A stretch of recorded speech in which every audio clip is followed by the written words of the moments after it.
வணக்கம். திரையரங்கம் டியூட்.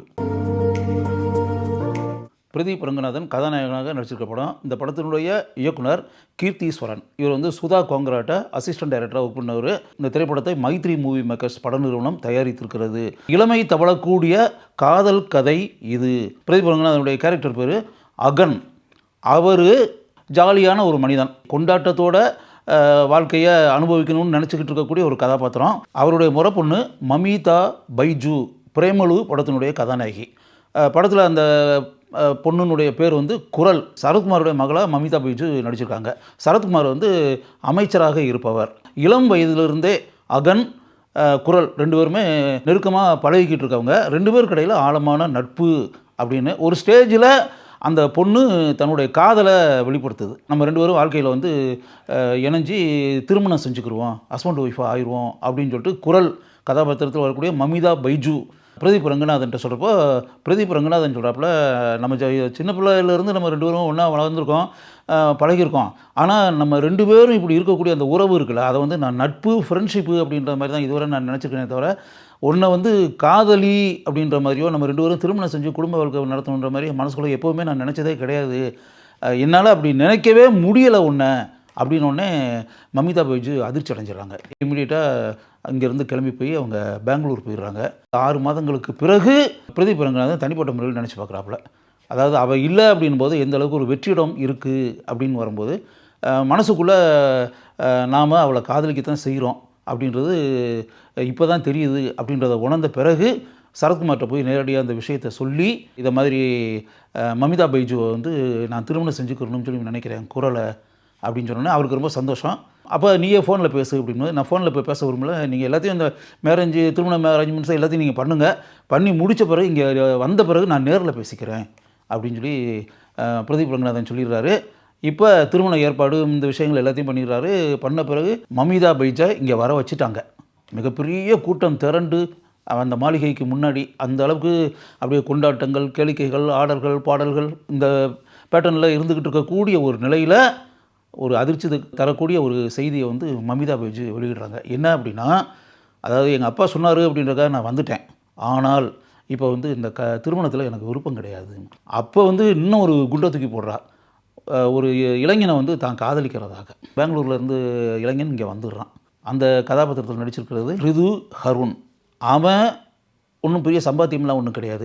இனிமேல் தான் அவன் சம்பாதிக்கணும், இனிமேல் தான் ஏதாவது வேலையை தேடணும். பிரதீப் ரங்கநாதனை பொறுத்தளவில் வற்புறுத்தி இல்லை நான் தான் கல்யாணம் பண்ணுவேன்னு சொல்லி சொல்ல முடியுமா? அப்படிப்பட்ட கேரக்டர் கிடையாது. குரல் சொல்கிறா, நீ வந்து எல்லாருக்கும் தெரியுற மாதிரி எனக்கு தாலியை கட்டிடு, தாலி வந்து என் கழுத்தில் இருக்கட்டும், அதுக்கு பிறகு அந்த திருமண மேட்டர்கள்லாம் முடிஞ்சு இதெல்லாம் ஆன பிறகு நான் அவனை காதலிக்கிறது அப்படின்ற ஒரு மேட்டர் இருக்குல்ல, அந்த வாழ்க்கையை வந்து மறுபடியும் நான் அவன் கூட ஜாயின் பண்ணி அப்படின்ற மாதிரி அப்படி ஆயிடுறேன். ஒரு சடங்குக்காக வேணால் நீ தாலியை கட்டிடு, இப்போதைக்கு இந்த மேட்ரு வந்து என்னன்றதை முடிச்சுக்குவோம், அதுக்கு பிறகு நான் வந்து அவன் கூட வாழ்ந்துக்கிறேன் அப்படின்னு மாதிரி. இப்போ கொஞ்சம் போல்டான மேட்ரு, ரிஸ்க்கான மேட்ரு. ஆனால் உண்மையாகவே இந்த கீர்த்தீஸ்வரன் இந்த டைரக்டர் இந்த மாதிரி ஒரு மேட்ரு எடுத்து பண்ணியிருக்காரு. தாலி விஷயத்தை வச்சு ஹேண்டில் பண்ணி விளையாடுறதுனா சும்மா சாதாரண மேட்ரு கிடையாது. ஆனால் இன்றைக்கி இருக்க யங் ஜெனரேஷன் வந்து இதை ஏற்றுக்குருவாங்க அப்படின்ற ஆழமான நம்பிக்கை இருக்கிறதுனால தான் துணிச்சலாக அப்படி ஒரு மேட்ரை வச்சுருக்காரு. அதுக்கு பிறகு மேரேஜ் நடந்துருது. மேரேஜ் நடந்த பிறகு இவங்க ரெண்டு பேரையும் அப்படியே வெளிநாட்டுக்கு அனுப்பி அப்படின்ற மாதிரி ஒரு காரியத்தை பண்ணிடலாம் அப்படின்னா இன்னும் ஒரு அதிர்ச்சி தரக்கூடிய மேட்ரு என்னென்னா, அவள் வந்து 2 மாதம் ப்ரெக்னெண்ட்டாக இருக்கான்னு சொல்லி. அந்த ப்ரெக்னன்சிக்கு காரணம் யார் அப்படின்னா ரிது ஹருண் தான் காரணம். அதனால் வெளிநாட்டுக்கு போக முடியாது, இங்கே தான் இருக்கணும். சரத்குமாரை பொறுத்தளவில் ஹஸ்பண்ட் ஒய்ஃபு அப்படின்னு பார்த்தா பிரதீப் ரங்கநாதனும் மமிதா பைஜு தான் புருஷன் பொண்டாட்டி. இன்னும் சொல்லப்போனால் பிரதீப் ரங்கநாதனுடைய அம்மா ரோஹிணி, அவங்களுக்கு கூட இந்த விஷயம் தெரியாது. அவங்க கூட தன்னுடைய பையன் பிரதீப் ரங்கநாதன் மமிதா பைஜுவை கல்யாணம் பண்ணியாச்சு அப்படின்னு தான் அவங்களும் நினச்சிக்கிட்டு இருக்காங்க. படத்தினுடைய பிற்பகுதியில் இந்த முடிச்சு அவிழ்க்கப்பட்டு அப்படின்ற ஒரு விஷயம் இருக்குல்லையா, அவிழ்க்கப்பட்டு படத்தினுடைய கிளைமேக்ஸில் வந்து இந்த விஷயங்கள் எல்லாமே தெரிஞ்சு ஒரு ஸ்டேஜில் சரத்குமார் வந்து அந்த விஷயத்தை மனப்பூர்வமாக ஏற்றுக்கொள்ளக்கூடிய ஒரு நிலை வந்துடுது. அவர் மனப்பூர்வமாக ஏற்றுக்கிறாரு. தாலியை பிரதீப் ரங்கநாதன் கட்டியிருந்தால் கூட உண்மையான கணவன் பிரதீப் ரங்கநாதன் கிடையாது. பிரதீப் ரங்கநாதன் வந்து இருக்கக்கூடிய சூழ்நிலையை சமாளிக்கணுன்றக்காக தன்னுடைய லைஃப்பை வந்து கிட்டத்தட்ட சாக்ரிஃபைஸ் பண்ணியிருக்காப்புல அப்படின்ற அந்த விஷயத்தை சரத்குமார் வந்து தெரிஞ்சுக்கிறாரு. ஒரு குறிப்பிட்ட காலத்துக்கு பிறகு அவங்க 2 பேருக்கும் குழந்தையும் பிறந்துருது. அந்த பையனை தன்னுடைய பேரனாவே அவர் சரத்குமார் ஏற்றுக்கிறாரு. தனக்காக இந்த அளவுக்கு வாழ்க்கையவே தியாகம் செய்து, இன்னும் சொல்ல போனால் தனக்கு பிறந்த குழந்தைய கூட தூக்கிக்கிட்டு கொஞ்சிக்கிட்டு அப்படி இருக்கக்கூடிய பிரதீப் ரங்கநாதன் மேலே, அதை யோசிச்சு பார்த்தா ஆரம்பத்திலேருந்து மமிதா பைஜு காதலிக்கும் போது அந்த காதலை ஏற்றுக்கொள்ளவில்லை பிரதீப் ரங்கநாதன். அதற்கு பிறகு பிரதீப் ரங்கநாதன் காதலிக்கும் போது அந்த காதலை மமிதா பைஜு ஏற்றுக்கொள்ளவில்லை.